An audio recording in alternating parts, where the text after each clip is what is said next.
This is really something that I was going to be preaching tonight. I knew last night I'd be preaching on the mark of the beast, 666, and then for something to happen that happened.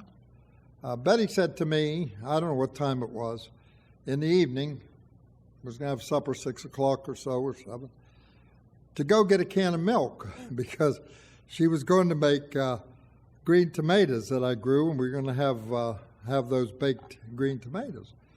And I said, okay. I was going 35 minutes for a can of milk. And she did text that we needed eggs. And then I picked up a couple things.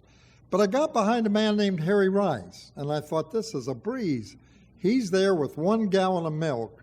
And I'm in line, and I got it made. I'm going to get out of there. And the girl rings it up, and it comes to 666. Now, what's the odds of me preaching on this tonight, and he's jumping around like a grasshopper, and the girl's nervous, and you want to buy a pack of gum? They always say that. Try to get it off of 666. But then it gets worse. She takes his milk to rake it across that conveyor belt, and she hits the metal, and the milk's everywhere. Milk's just gushing out. And the kid holds it up, and Harry said, put it in a bag. I said, you taking it home? What do you carry it loose, or what do you do? That was a mess. So the girl turns to me and says, I'm shutting this down. Go to 5. I look over at 5. There's 6 people in 5. I'm next.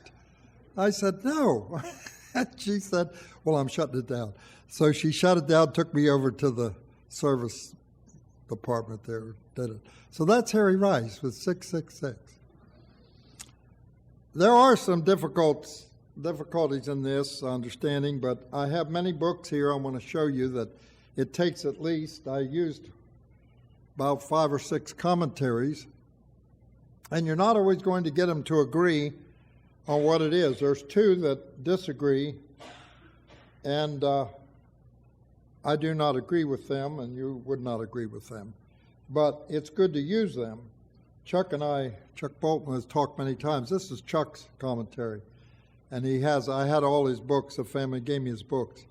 And he knew the book of Revelation. He has all these places marked with markings. And I might read out of a couple, but we're going to read, first of all, Revelation 13 down through 18, and get the picture of what's going on here.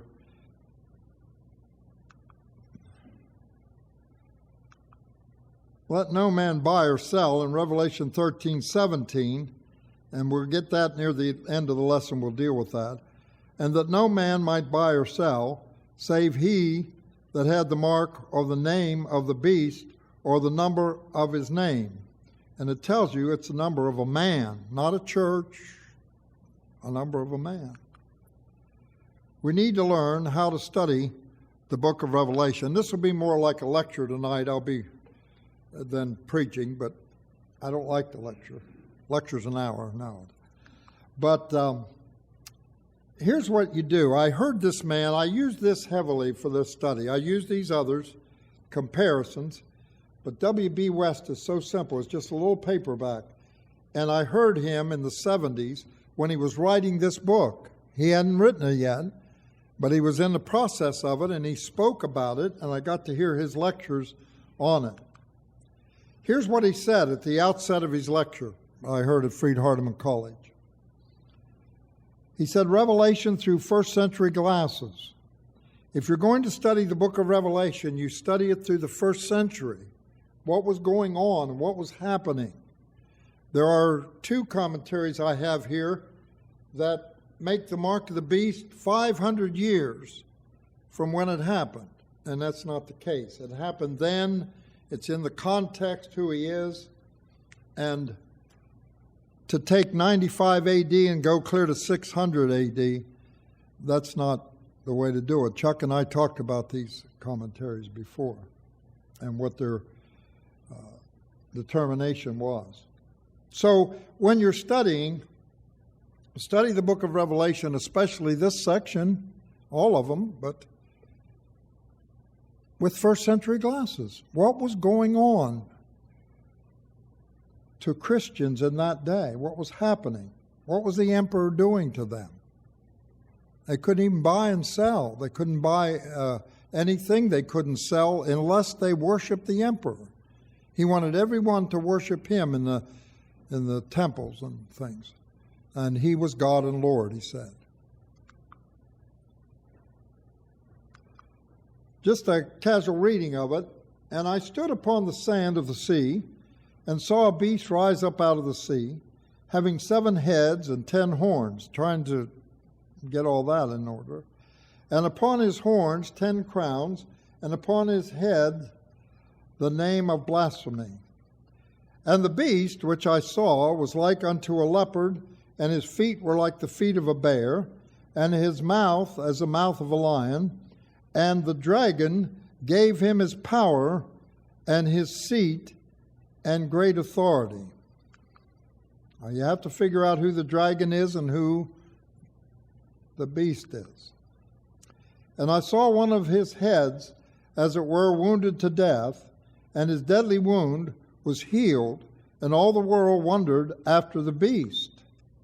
And they worshipped the dragon, which gave power unto the beast. And they worshipped the beast, saying, Who is like unto the beast? Who is able to make war with him? So when the beast, or the emperor, is who's going to be, is taking his power and directions from Satan and killing Christians and then even starving them to death, that's what we understand. And there was given unto him a mouth speaking great things and blasphemies, and power was given unto him continue 42 months. And he opened his mouth in blasphemy against God. To speak against is blaspheme. To blaspheme his name and his tabernacle, and them that dwell in heaven. So there's nothing sacred with this emperor. He's the worst of all the emperors that came along. In Revelation 13 and 7, and it was given unto him to make war with the saints. Here's Christians. He's warring against the church, against Christians, and to overcome them. And power was given him over all kindreds and tongues and nations. And all that dwell upon the earth shall worship him, whose names are not written in the book of life, in the book of life of the lambs slain from the foundation of the world. Now we can understand the world is not written in the book of life, and so they'd be worshiping him, but he wanted Christians whose names are written in the book of life to worship him and have their name taken out of the book of life. Some caved in, some did. Many did not. They died for the cause of Christ. If any man have an ear, let him hear. That's a common saying, and especially in the 7 churches as you begin the study of Revelation. He that leadeth into captivity shall go into captivity. He that killeth with the sword must be killed with the sword. Here is the patience and the faith of the saints. They have to just trust in God that he'll see them through this terrible time of this persecution against the church. In verse 11, and I beheld another beast coming up out of the earth, and he had 2 horns like a lamb, and spake as a dragon. And he exerciseth all power of the first beast before him. There was a series of emperors. And he exercises all power of the first beast before him, and causeth the earth and them that dwell therein to worship the first beast, whose deadly wound was healed. And he doeth great wonders, so that he maketh fire come down from heaven on the earth in the sight of men, and deceiveth them that dwell on the earth. We see Simon the sorcerer doing things. We see the magicians of Pharaoh doing things. It's not necessarily, they weren't miracles of God. And deceiveth them that dwell on the earth, by means of those miracles which he had power to do in the sight of the beast, saying to them that dwell on the earth, that they should make an image to the beast, which had wounded by a sword, and did live. And he had power to give life unto the image of the beast, that the image of the beast should both speak and cause that as many as would not worship the image of the beast should be killed.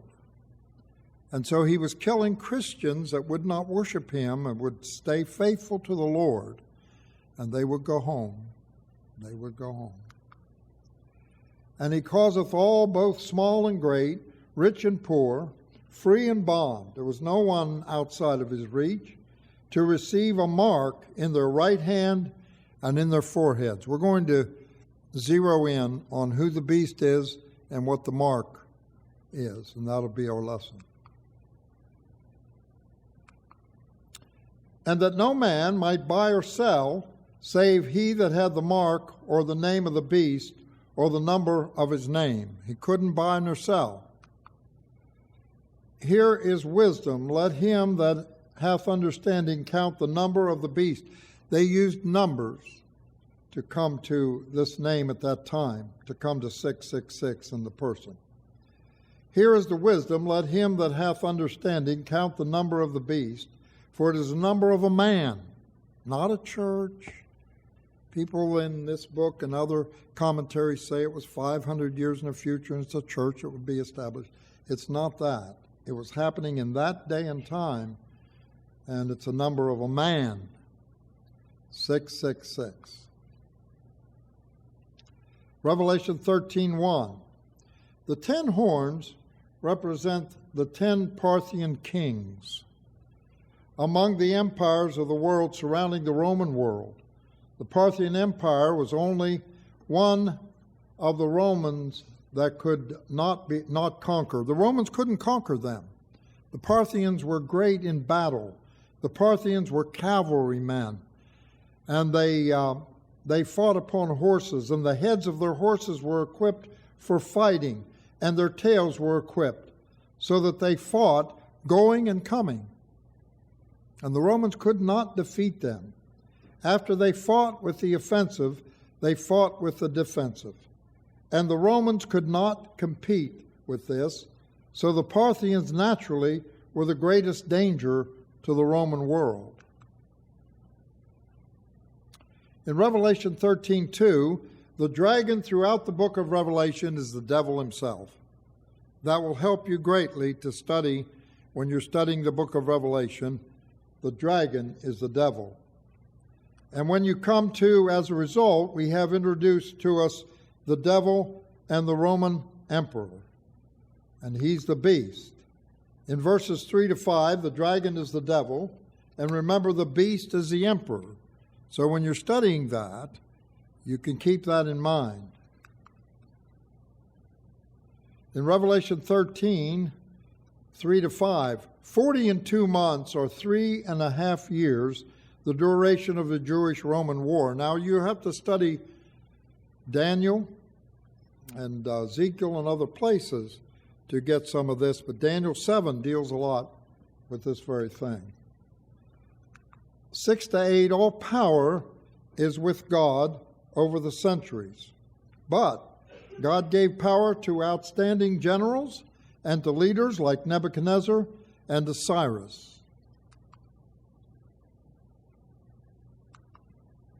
So-called great, God used some of these men to bring the children of God to their knees as they had forsaken and were forsaking God. In verse 9, if any man hath an ear, let him hear. This comes to us from the 7 churches. You'll see that quite a bit as you start the book of Revelation and the 7 churches. And you'll see this admonition we teach from the 7 churches of Asia. If any man have an ear, let him hear. And what he's telling us really is saying, listen to God, obey God, and do what he says.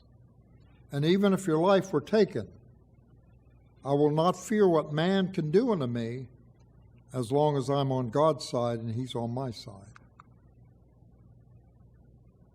In Revelation 13, and verse 10, and Revelation 13, 1-10, concerns the Roman emperor himself. as you're studying this Revelation 13. It's going to zero in on him and all of his power, and that he was the most wicked emperor that lived, and all of the Caesars. In verse 11:18, deals with the priestly caucus across the Roman world, whose authority and whose responsibility were to execute the worship of the Roman emperor. They all answered to him. In verse 11, and I beheld another beast coming up out of the earth, and he had 2 horns like a lamb, and he spoke as a dragon. He has all power of the first beast. The beast, the 666, the mark of a man, in Revelation 13, in the first century, persecuting all the Christians, is Nero Caesar. Of all the Caesars that came, Augustus Caesar and on and on and on, all his predecessors, he was the worst of all. To persecute the church, to kill Christians, to starve them to death and their children, and not let them buy nor sell, not let them sell what they've grown in their gardens to be able to buy clothing and food. That's a very wicked man. In 13:1, and the sea from which I saw a beast rise, it was not the Aegean Sea, but that it was the Tyrian, which bordered the territory and the land of Italy, where the Roman Empire had its capital, where the imperial palaces stretched out along the lazy Tiber. This beast that John saw had 7 heads and 10 horns. The 7 heads are the 7 emperors, from Augustus Caesar to Flavius Domitian, emperors who reigned with such distinction that men erected Roman temples to each of them. Men worshiped them as Lord and God. And a Christian cannot do that. A Christian that serves God, and he knew that, but some caved and some did. But their names will be taken out of the book of life. I think about the ones that went before and the ones that were faithful. And even when they were scattered abroad in the early days, the church was persecuted, they stood fast. So these men worshiped as Lord and God in these temples. This worship, however, was an evolutionary matter. It was to the time of Domitian. There was a mandate that every occupant of the Greco-Roman world, with the exception of the Jews, should worship the Roman emperor as God and Lord. So you see the problem they came up against when he wanted them to worship him instead of God. And he causeth all, both small and great, rich and poor, free and bond, to receive a mark in their right hand or in their foreheads, and that no man might buy or sell, save he that had the mark, or the name of the beast, or the number of his name. And they found some certificates, and what the commentators do, now 2 of them, I do not agree with them. They do not say that it is Nero Caesar. They say it's 500 years in the future, and they use the Pope in the Catholic Church. This is Howard and Hines, and this is Wayne Jackson. And I did not use that because I did agree with other 2 or 3 commentaries I used that it makes sense to put it in the context and where it is. Now, the commentators say they don't know whether it was a literal brand on the right hand and a brand on the forehead, like you would brand your cattle, but they don't think so. It's figurative language. And they believe because they found, and I'm going to read it in a minute, some certificates. Certificates that were made up that if Christians received them by worshiping the emperor, then they could go and buy and sell. And there's a little story here about this. That picture a brother or sister in Christ in the year 95 AD, and they are farmers. And they take what they have raised, what they've grown, to sell into the city of Smyrna and one of the Roman markets. And our brother goes up to the manager of the market and says, I am a farmer. My family and I have raised a large crop of vegetables and other kindred things. I would like to sell them to you and buy some groceries and some clothes for my family for the coming winter. And the manager of the market looks at him and says, Mister, have you worshipped the Roman emperor as God and Lord? If so, do you have any evidence that you have so done this? And if he had the certificate, even though he was a Christian, he gave in, and he has the certificate, he can show it to him, and he'll buy his goods. And he'll be able to buy clothing for his family and food for his family. And so he asked him that.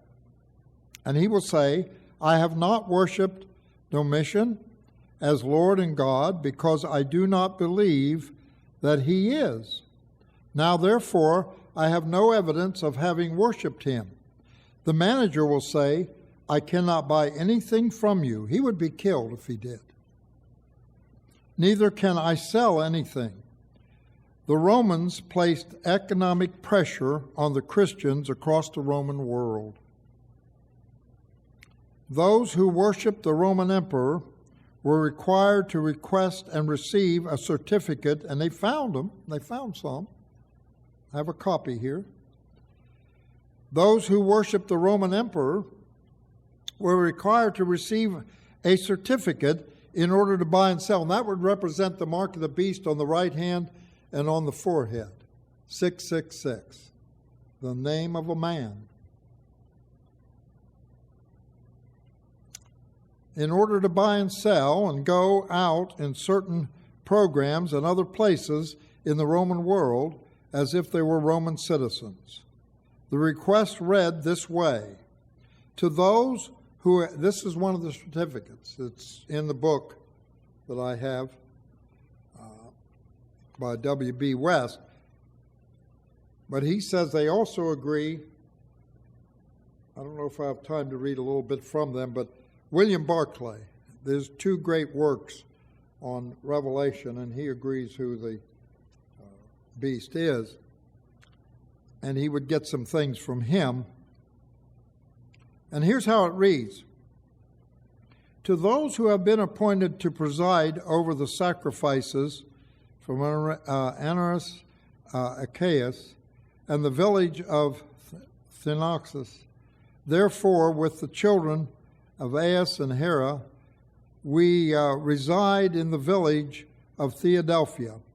We have always sacrificed to the gods, and now in your presence, and according to the regulations, we have sacrificed and offered libations and tasted the sacred things, and we ask that you give a certification that we have done so. And it says, may you fare well.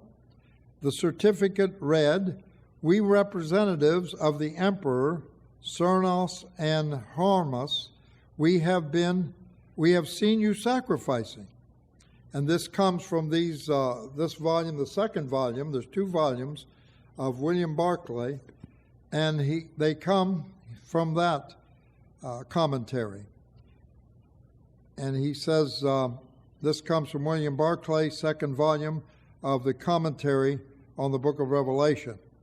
Here is the wisdom: let him that hath understanding count the number of the beast, for it is the number of a man, not a church. So they agree with what has been written by W.B. West. So that's the certificate. That's what they had to have in order to buy and sell in that time, and feed their family and clothe their family and survive the winters and all of that. And many did not give in. Many died for the cause of Christ. I don't know if I have this marked, but he had given something. They have given so many names through the years of men. We've heard Ronald Reagan, Donald Trump. We've heard Adolf Hitler. In fact, in one of the books, they deal with that. One of the commentaries, it wasn't him. And on and on. Put it back in the first century. Study this with first century glasses. And then when we come to something they have here, here is the wisdom, let him that hath understanding count the number of the beast, for it is the number of a man, and the number is 666. This is Nero Caesar.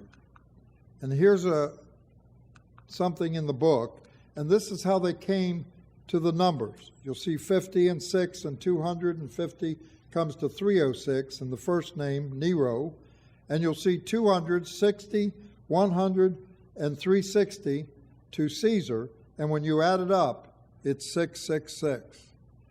This is the best, I think, that you can come to on who it was and what the mark of the beast was and what they had to have in order to buy and sell on that day. They had to worship him. They had to worship him as Lord and God. And he says some of these, they didn't count in letters, but numbers came to this. And he said these are Hebrew because in the New Testament, it's written in Koine Greek, and they could all read that. But in the Hebrew, the enemy did not know so much who this was. So you see those symbols on that, and that is the Hebrew language. And so he says, the mark of the beast, he said the Jews prayed, and they would use phylacteries. You would see that in the New Testament. And they would put these on their bodies. The phylacteries were little leather boxes with little scrolls of parchment inside them on which the following passages were written. They had passages inside those little boxes they placed on their body. And the more they had, oh boy, the more they knew. But that just gives you an example of what this mark of the beast comes to. But he says Exodus 13, 1-10, and Deuteronomy 6, 4-9, and some other places, they would place in those boxes of those phylacteries. I also used Homer Haley. Homer Haley agrees with this, that is Nero Caesar, and this is Chuck's book, and he has it marked all through here. It's great to have his books. And he really studied the book of Revelation. And it's difficult to determine what the mark was. Was it a literal stamp on the hand, pressed upon the hand and the forehead? Or is the language a figurative expression? I kind of believe that with the figurative language throughout the book of Revelation, apocalyptic language, that which is sealed, that which is covered and needs to be uncovered to try to deal with it, that it was figurative language and that it was certificates and things that they would receive as they would worship the beast and then be able to buy and sell. That's it. That's not very long. I don't know if that helped you any, but it's a study. And when you study the book of Revelation, get more than one commentary, and you'll find some you don't agree with and some you do agree with. Tonight we offer the invitation, as always, to hear Romans 10:17, to believe in John 8:24, to repent in Luke 13:3, to confess in Acts 8:37, to be baptized of Mark 16:16 that the Lord commanded, to be faithful unto death, and to come back when you fall short as a child of God, Acts 8:22-24. And we always have that opportunity, and that is the wonderful grace of God to give us those opportunities like that.